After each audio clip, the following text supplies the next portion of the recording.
Hi friends, எல்லோரும் எப்படி இருக்கீங்க? இன்றைக்கி நம்ம எல்லாருக்குமே ரொம்ப பிடிச்ச பாஸ்தா ரெசிபி எப்படி செய்கிறதுன்னு தான் பார்க்க போகிறோம். ஸ்பெஷலி கிட்ஸுக்கெல்லாம் இது ரொம்ப ஃபேவரட்டான ரெசிபி. ஸோ இப்போ இந்த ரெசிபி எப்படி செய்கிறதுன்னு பார்க்கலாம். நான் இங்கே 1/4 கிலோ அளவு பாஸ்தா எடுத்திருக்கேன். அதை இப்போ வேக வச்சு எடுத்துக்கலாம். இந்த மாதிரி நல்லா சாஃப்டாக ஆகணும். நம்ம கை வச்சு நசுக்கி பார்த்தா ரெண்டாக உடையணும். ஸோ இப்போ இந்த ஸ்டேஜில் நம்ம ஸ்டவ் ஆஃப் பண்ணிவிட்டு இந்த பாஸ்தாவை வடிகட்டி எடுத்துக்கலாம். இப்போ ஒரு கடாயை ஸ்டவ்வில் ஹீட் பண்ணிவிட்டு அதில் 1 டேபிள் ஸ்பூன் அளவு பட்டர் சேர்த்துக்கலாம். 2 டீஸ்பூன் அளவு எண்ணெய் சேர்த்துக்கலாம். இப்போ அந்த எண்ணெய் நல்லா சூடானதும் ஒரு மீடியம் சைஸ் வெங்காயம் சின்ன சின்னதாக நறுக்கி வச்சுருக்கேன். அதை எண்ணெயில் சேர்த்துட்டு நல்லா வதக்கிக்கலாம்.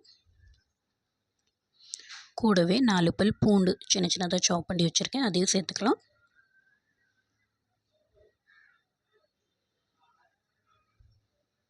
இப்போ அதை நல்லா எண்ணெயில் வதக்கிட்டு ஒரு பச்சை மிளகாய் சேர்த்துக்கலாம்.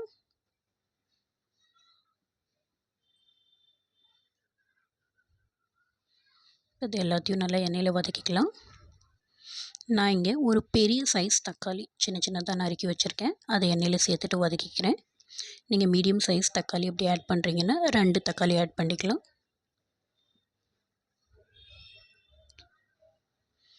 இப்போ இதில் தேவையான அளவு உப்பு சேர்த்துக்கலாம்.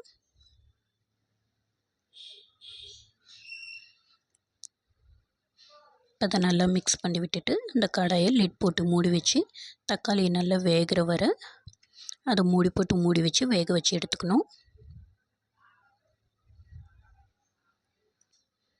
இப்போ ஒரு 5 நிமிஷம் கழித்து நம்ம ஓப்பன் பண்ணி பார்க்கலாம்.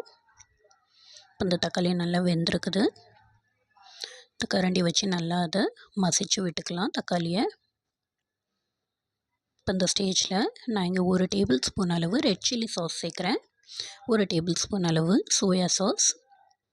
அப்படி நீங்கள் இன்னும் கூட காரம் அதிகமாக சாப்பிட்றீங்க அப்படின்னா இன்னும் ரெட் சில்லி சாஸ் நீங்கள் தேவைப்பட்டால் 1 ஸ்பூன் ஆட் பண்ணிக்கலாம். வேக வச்சு எடுத்து வச்சுருக்க பாஸ்தா ஆட் பண்ணிக்கலாம்.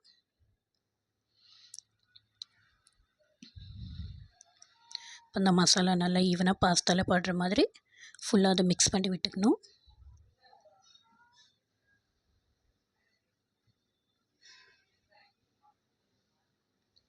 நம்ம ஏற்கனவே இதில் உப்பு ஆட் பண்ணியிருக்கோம். இந்த ஸ்டேஜில் செக் பண்ணிவிட்டு அப்படி உங்களுக்கு தேவைப்பட்டால் நீங்கள் ஆட் பண்ணிக்கலாம்.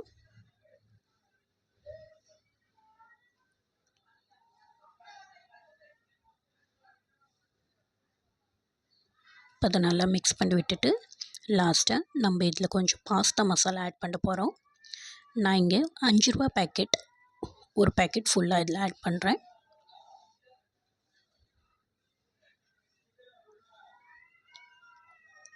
இப்போ இந்த பாஸ்தா மசாலா இதில் சேர்த்துட்டு ரொம்ப அதிக நேரம் இதை குக் பண்ணக்கூடாது.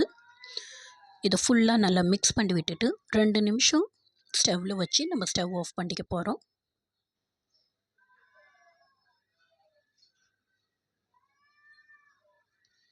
ஸோ அவ்வளோதாங்க. இப்போ நம்ம ஸ்டவ் ஆஃப் பண்ணிடலாம். ரொம்ப சூப்பரான மசாலா பாஸ்தா ரெடி ஆகிடுச்சு. நீங்களும் ட்ரை பண்ணி பார்த்துட்டு எப்படி இருந்துச்சுன்னு எனக்கு கமெண்ட் பண்ணுங்கள். வீடியோ பிடிச்சிருந்தால் லைக் பண்ணுங்கள். மறக்காமல் சேனலை சப்ஸ்கிரைப் பண்ணுங்கள். பாய்.